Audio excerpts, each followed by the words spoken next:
சிவபெருமான் ஆனந்தத்திலோ பரவசத்திலோ வெள்ளியங்கிரி மலைக்கு வரல.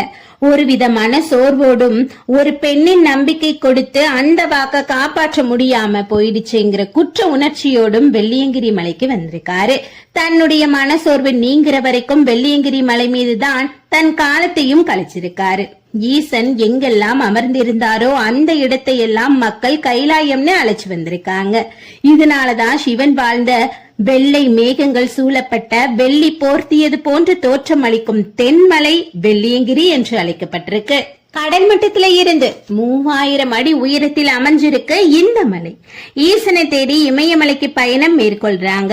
இமயமலையில இருக்கிற கைலாயம் செல்ல கொஞ்சம் பண வசதியும் திடகாத்திரமான உடல் வலிமையும் இருந்தா ஈசனை பார்க்க முடியும். ஆனா எந்த செலவும் இல்லாம பக்கத்துல இருக்கறனாலதான் தென் கைலாயமான வெள்ளியங்கிரியோட அருமை நிறைய பேருக்கு தெரியாம இருக்கு.